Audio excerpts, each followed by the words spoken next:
friends, welcome back to Yumi and Kerala. ഇന്ന് നമ്മൾ ചെയ്യാൻ പോകുന്നത് സാമ്പാർ റെസിപ്പിയാണ്. ഓണമൊക്കെയാണ് വരുന്നത്. അപ്പോൾ ഓണത്തിൻ്റെ ഒരു സ്പെഷ്യൽ വിഭവമാണ് സാമ്പാർ. അപ്പോൾ സാമ്പാർ ഉണ്ടാക്കാമെന്ന് വിചാരിച്ചു. പല ടൈപ്പിൽ നമുക്ക് സാമ്പാർ ഉണ്ടാക്കാൻ പറ്റും. നോർത്ത് ഇന്ത്യൻ സ്റ്റൈലിൽ സാമ്പാർ ഉണ്ടാക്കുന്നവരുണ്ട്, തമിഴ്നാട് സ്റ്റൈലിൽ ഉണ്ടാക്കുന്നവരുണ്ട്, നമ്മുടെ കേരളക്കാരുടെ രീതിയിൽ ഉണ്ടാക്കുന്നവരുണ്ട്. അപ്പോൾ നിങ്ങളെല്ലാവരും എൻ്റെ ഈ വീഡിയോ ആദ്യമായിട്ടാണ് കാണുന്നതെങ്കിൽ എല്ലാവരും ഒന്ന് സബ്സ്ക്രൈബ് ചെയ്യണം, ഷെയർ ചെയ്യണം, തൊട്ടടുത്തുള്ള ബെല്ലിൽ ക്ലിക്ക് ചെയ്യണം. നിങ്ങളുടെ അഭിപ്രായങ്ങൾ കമൻറ്റ് ബോക്സിൽ കമൻറ്റ് ചെയ്യണം. അപ്പോൾ നമുക്ക് നേരെ വീഡിയോയിലോട്ട് പോകാം. അപ്പോൾ സാമ്പാർ ഉണ്ടാക്കുന്നതിന് വേണ്ടി ഞാനിവിടെ കുറേ കഷ്ണങ്ങൾ എടുത്ത് വെച്ചിട്ടുണ്ട്. ബീൻസ് ഉണ്ട്, മുരിങ്ങക്കോലുണ്ട്, ക്യാരറ്റ് ഉണ്ട്, ഒരു ഉരുളക്കിഴങ്ങുണ്ട്, 3-4 ചക്കുക്കുരുണ്ട്, പിന്നെ വെണ്ടയ്ക്കയുണ്ട്, ചേനയുണ്ട്, കോവയ്ക്കയുണ്ട്, തക്കാളിയുണ്ട്, ഒരു കഷ്ണം ചേനയുണ്ട്, വെള്ളരിക്ക ഇത്തിരി വലുതാണ്. നമുക്ക് കുറച്ച് ഇതിൽ നിന്ന് കട്ട് ചെയ്തെടുക്കാം.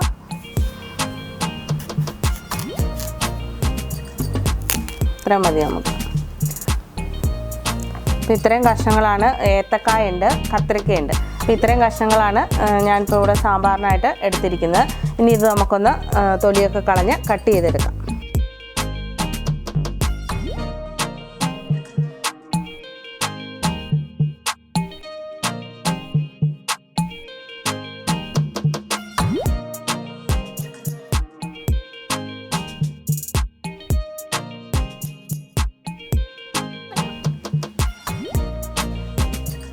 കഷ്ണങ്ങളെല്ലാം ഞാൻ തൊലി കളഞ്ഞ് ചെറിയ കഷ്ണങ്ങളാക്കി സാമ്പാറിന് കട്ട് ചെയ്യുന്ന രീതിയിൽ കട്ട് ചെയ്തെടുത്തിട്ടുണ്ട്. ഇതിനകത്ത് വേണമെങ്കിൽ നമുക്ക് കപ്പളങ്ങയൊക്കെ ഇട്ട് കൊടുക്കാം. കപ്പളങ്ങ ഇടുന്നവരുണ്ട്, ചേമ്പ് ഇടുന്നവരുണ്ട്, അങ്ങനെ പലതരം പച്ചക്കറികൾ നമുക്ക് ഇതിനകത്ത് ചേർത്ത് കൊടുക്കാം. അപ്പോൾ ഞാനിപ്പോൾ കപ്പളങ്ങയൊന്നും ഇട്ടിട്ടില്ല. അപ്പോൾ നമുക്കിനി ഇത് സാമ്പാർ ഉണ്ടാക്കുന്നത് എങ്ങനെയാണെന്ന് നോക്കാം. ഈ രീതിയിലാണ് കട്ട് ചെയ്തെടുത്തിരിക്കുന്നത്. സാധാരണ നമ്മൾ സാമ്പാറിന് കട്ട് ചെയ്യുന്ന രീതിയിൽ.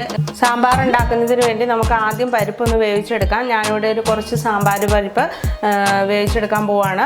കുറച്ചേ എടുത്തിട്ടുള്ളൂ. അത് നമുക്ക് കുക്കറിനകത്ത് വേവിച്ചെടുക്കാം. പല രീതിയിൽ ഉണ്ടാക്കുന്നവരുണ്ട്. കുക്കറിനകത്ത് അല്ലാതെ വേവിച്ചെടുക്കാം. പിന്നെ പെട്ടെന്ന് വെന്ത് കിട്ടുന്നതിന് വേണ്ടിയിട്ടാണ് നമ്മളിപ്പോൾ കുക്കറിനകത്ത് വെച്ചിരിക്കുന്നത്. അപ്പോൾ നമുക്ക് കുക്കറിനകത്ത് പരിപ്പ് ആദ്യം ഒന്ന് വിസിലടിപ്പിച്ചെടുക്കാം. ഒരു വിസിലടിച്ചാൽ മതി. അതിന് ശേഷമാണ് നമ്മൾ ഇതിനകത്തോട്ട് കഷ്ണങ്ങൾ ഇട്ട് കൊടുക്കാൻ പോകുന്നത്. കഷ്ണങ്ങളും പരിപ്പും ഒന്നിച്ച് വെക്കുന്നവരുമുണ്ട്. അപ്പോൾ നമുക്ക് ആദ്യം പരിപ്പ് വേവിച്ചെടുക്കാം.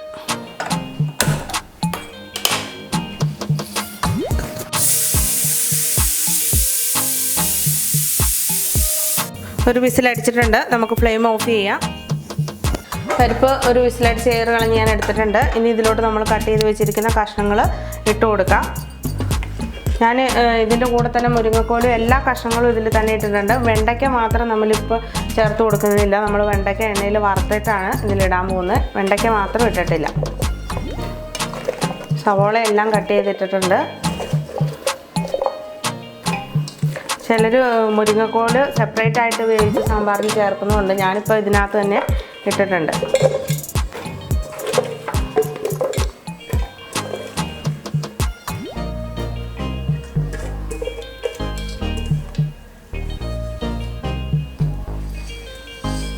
ഇതിലോട്ട് നമുക്ക് കുറച്ച് കറിവേപ്പില ഇട്ട് കൊടുക്കാം.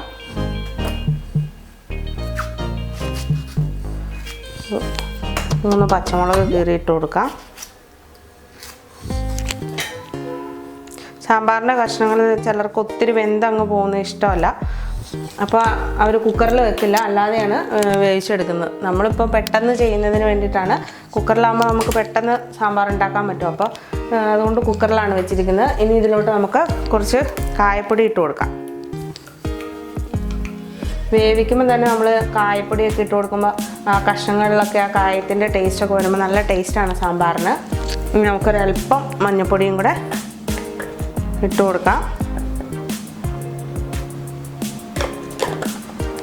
പിന്നെ ആവശ്യത്തിന് ഉപ്പ് ചേർത്ത് കൊടുക്കാം.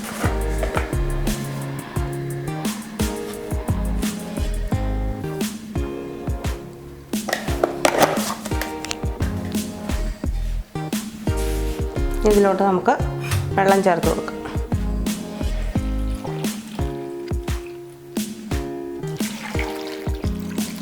ഇനി നമുക്ക് മൂടി വെച്ച് പതുക്കെ ഒരു വിസിലടിക്കുന്നതിന് മുമ്പ് എയർ കയറി കഴിയുമ്പോൾ നമുക്ക് ഫ്ലെയിം ഓഫ് ചെയ്യാം.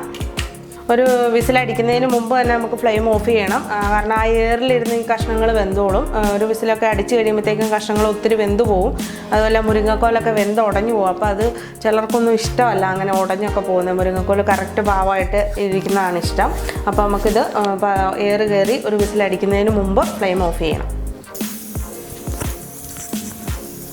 ഇപ്പോൾ വിസിലടിക്കാറായിട്ടുണ്ട്. ഇനി നമുക്ക് ഫ്ലെയിം ഓഫ് ചെയ്യാം. വിസിലടിപ്പിക്കേണ്ട കാര്യമില്ല. ഇനി അടിച്ചു പോയാൽ തന്നെ നമ്മൾ കുറച്ച് അതിൻ്റെ എയർ ഒന്ന് കുത്തി വിട്ടാൽ മതി. അപ്പോൾ നമുക്ക് ഫ്ലെയിം ഓഫ് ചെയ്യാം. അപ്പോൾ ഇതിൻ്റെ എയർ പോയി ചേർന്നിട്ടുണ്ട്. ഇനി ഇത് നമുക്ക് തുറന്നു നോക്കാം.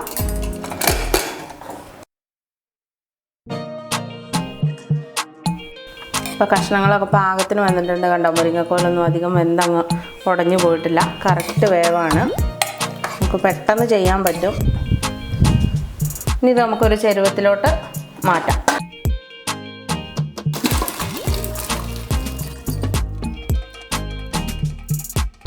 ചട്ടി ചൂടായിട്ടുണ്ട്. നമുക്ക് ഓയിൽ ഒഴിച്ച് കൊടുക്കാം. വെളിച്ചെണ്ണയിലാണ് നമ്മൾ വറക്കാൻ പോകുന്നത്. ഇപ്പോൾ നമ്മൾ സാമ്പാറിനകത്ത് വെണ്ടയ്ക്ക വറുത്താൽ ചേർക്കുന്നതെന്ന് പറഞ്ഞു. അപ്പോൾ ആദ്യം നമുക്ക് വെണ്ടയ്ക്ക എണ്ണയിലൊന്ന് വറുത്തെടുക്കാം. അപ്പോൾ ഞാനിവിടെ ഒരു 3 വെണ്ടയ്ക്ക നീളത്തിൽ ഇങ്ങനെ അരിഞ്ഞെടുത്തിട്ടുണ്ട്. നമ്മൾ കഷ്ണങ്ങൾ വേവിക്കുമ്പോൾ തന്നെ വെണ്ടയ്ക്ക ഇട്ട് കൊടുത്തിട്ടുണ്ടെങ്കിൽ അതിങ്ങനെ അളിഞ്ഞു പോവും. നമ്മൾ വറുത്ത് ചേർക്കുമ്പോൾ അതങ്ങനെ തന്നെ ഉണ്ട്. അതാണ് ടേസ്റ്റ് കൂടുതൽ. അതുകൊണ്ടാണ് നമ്മൾ വറുത്ത് ചേർക്കുന്നത്. എണ്ണ ചൂടായിട്ടുണ്ട്. ഇതിലോട്ട് നമുക്ക് വെണ്ടയ്ക്ക ഇട്ട് കൊടുക്കാം.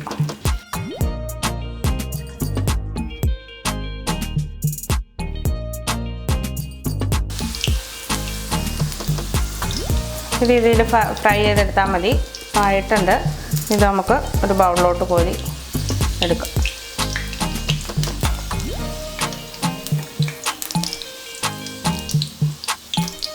അപ്പോൾ നമ്മൾ വെണ്ടയ്ക്ക വറുത്ത് കോരി എണ്ണയിലോട്ട് തന്നെ നമുക്കിതിൻ്റെ മസാലകൾ ചേർത്ത് കൊടുക്കാം. ഇവിടെ എടുത്തിരിക്കുന്നത് 2 ടേബിൾ സ്പൂൺ മുളക് പൊടി, ഒരു 3 സ്പൂൺ മല്ലിപ്പൊടി, കുറച്ച് ഉലുവാപ്പൊടി, ഒരു 1/4 ടീസ്പൂൺ ഉലുവാപ്പൊടി, 1/4 ടീസ്പൂൺ മഞ്ഞൾപ്പൊടി. നമ്മൾ വേവിച്ചപ്പോൾ മഞ്ഞൾ ഇട്ടിട്ടുണ്ട്. അപ്പോൾ അത്രയാണ് ഇതിൻ്റെ മസാലകൾ നമ്മൾ ചേർത്ത് കൊടുക്കാൻ പോകുന്നത്. അപ്പോൾ നമുക്ക് ഈ എണ്ണയിലോട്ട് തന്നെ ഇതിൻ്റെ മസാലകൾ ഇട്ട് കൊടുക്കാം. നമുക്ക് എരിവിനനുസരിച്ച് മുളക് പൊടി ചേർത്ത് കൊടുക്കാം.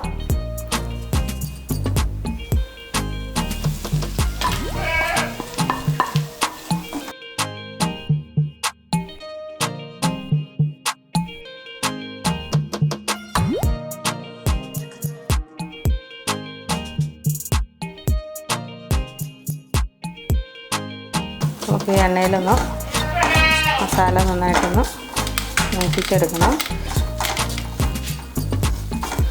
ഫ്ലെയിം സിമ്മിലിട്ടിട്ട് വേണം നമ്മൾ ഇത് മസാല മൂപ്പിക്കാൻ, അല്ലെങ്കിൽ പെട്ടെന്ന് കരിഞ്ഞു പോവും.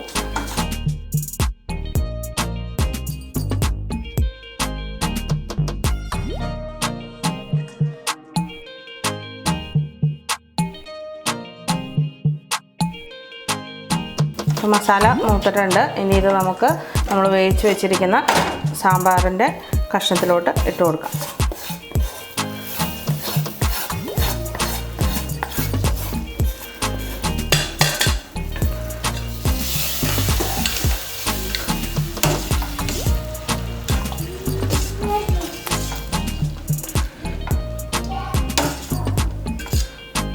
വെള്ളം കുറവാണെങ്കിൽ നമുക്ക് ഇപ്പോൾ നമ്മൾ ഈ മസാല എടുത്ത് ഇതിലോട്ട് തന്നെ നമുക്ക് അല്പം വെള്ളം കൂടി ഒഴിച്ച്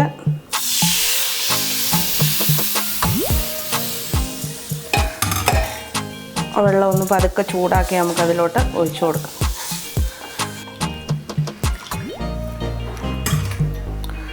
ഒത്തിരി കുറുകിയായിരിക്കുന്നെങ്കിൽ നമുക്ക് എന്തോരം ചാറ് വേണോ അതനുസരിച്ച് നമ്മൾ കുറച്ച് വെള്ളം ചൂടാക്കി അതിലോട്ട് ഒഴിച്ചു കൊടുത്താൽ മതി.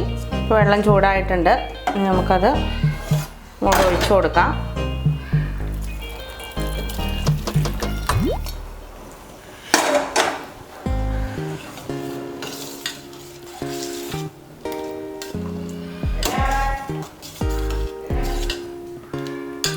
നമ്മുടെ കഷ്ണത്തിൻ്റെ വേവൊക്കെ കറക്റ്റ് പാകമാണ്. നമ്മൾ വറുത്ത് കോരി വെച്ചിരിക്കുന്ന വെണ്ടയ്ക്കയും ഇതിലോട്ടിട്ട് കൊടുക്കാം. ഇതിലോട്ട് നമുക്ക് കുറച്ച് വാളംപുളി പിഴിഞ്ഞെടുത്ത് നീരൊഴിച്ച് കൊടുക്കാം.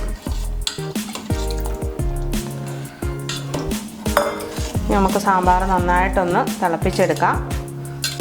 ഇനി നമ്മൾ ഇതിലോട്ട് ചേർത്ത് കൊടുക്കാൻ പോകുന്നത് ഒരു 1/2 ടേബിൾ സ്പൂൺ പഞ്ചസാര നമുക്കിതിലോട്ട് ചേർത്ത് കൊടുക്കാം. ആ പുളിയുടെയും ഈ മധുരത്തിൻ്റെയൊക്കെ ടേസ്റ്റ് വരുമ്പോൾ സാമ്പാറിന് നല്ല ടേസ്റ്റാണ്. അതിന് വേണ്ടിയിട്ടാണ് നമ്മൾ ഇത്തിരി പഞ്ചസാര ചേർത്ത് കൊടുക്കുന്നത്.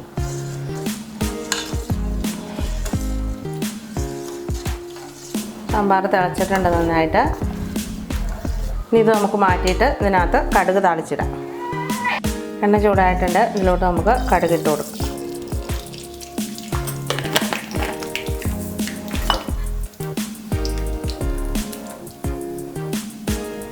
ഈ രണ്ടാമത് കടുക് താളിക്കുന്നതൊക്കെ പാടാണെങ്കിൽ നിങ്ങൾക്ക് ഈ മസാല ചേർക്കുന്നതിന് മുമ്പ് കടുക് പൊട്ടിച്ചിട്ട് പിന്നെ മസാല ഇട്ട് ഇളക്കി സാമ്പാറിനകത്ത് ചേർത്താൽ മതി. ഏത് രീതിയിലാണെങ്കിലും കുഴപ്പമില്ല.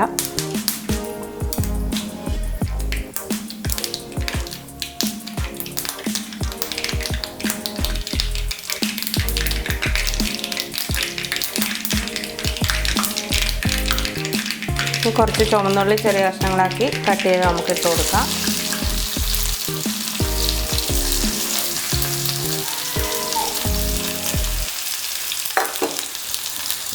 കുറച്ച് കറിവേപ്പില ഇട്ട് കൊടുക്കാം. നന്നായിട്ടൊന്ന് ഇളക്കി കൊടുക്കാം.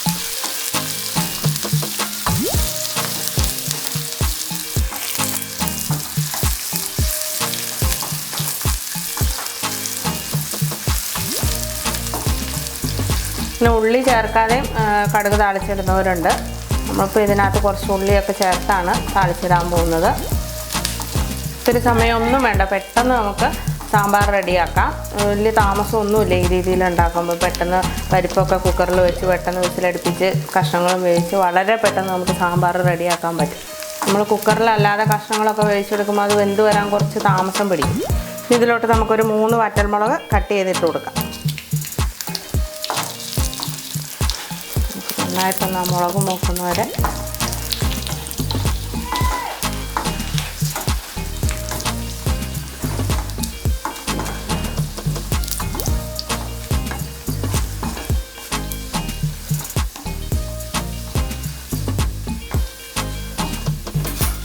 ഉള്ളിമുളക് നന്നായിട്ട് മൂത്തിട്ടുണ്ട്. ഇനി ഇത് നമുക്ക് മാറ്റി നമ്മൾ വേവിച്ച് വെച്ചിരിക്കുന്ന സാമ്പാറിലോട്ട് ഒഴിച്ചു കൊടുക്കാം.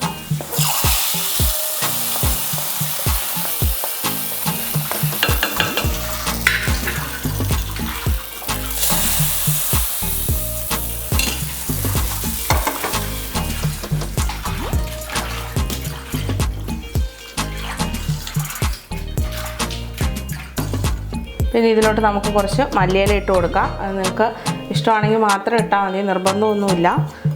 ഞാൻ മല്ലിയിലയുടെ ടേസ്റ്റും കൂടെ വരുമ്പം സാമ്പാറിന് നല്ല ടേസ്റ്റാണ്. തമിഴ്നാട്ടിലൊക്കെ ചെല്ലുമ്പോൾ കണ്ടിട്ടില്ലേ, സാമ്പാറിന് മല്ലിയിലയൊക്കെ ഇട്ടിട്ടാണ് അവർ സാമ്പാർ ഉണ്ടാക്കുന്നത്.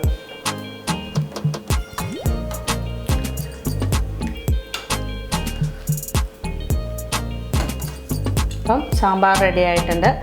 വളരെ ടേസ്റ്റി ആയിട്ടുള്ളൊരു സാമ്പാറാണ്. അപ്പം നിങ്ങളെല്ലാവരും ഈ രീതിയിലൊന്ന് വീട്ടിൽ ട്രൈ ചെയ്ത് നോക്കണം. നിങ്ങൾക്കെല്ലാവർക്കും ഇഷ്ടമാണെങ്കിൽ എൻ്റെ ഈ വീഡിയോ ഒന്ന് ലൈക്ക് ചെയ്യണം, സബ്സ്ക്രൈബ് ചെയ്യണം, ഷെയർ ചെയ്യണം. അപ്പം നമുക്കിനി അടുത്ത വീഡിയോയിൽ കാണാം. നിങ്ങൾക്ക് എല്ലാവർക്കും ഈ വീഡിയോ ഇഷ്ടമായെങ്കിൽ ലൈക്ക് ചെയ്യുക, സബ്സ്ക്രൈബ് ചെയ്യുക, തൊട്ടടുത്ത ബെല്ലൈക്കൺ ക്ലിക്ക് ചെയ്യുക. ഒരു കാര്യം മറക്കല്ല, എല്ലാവരും ഷെയർ ചെയ്യണം. Okay, thank you.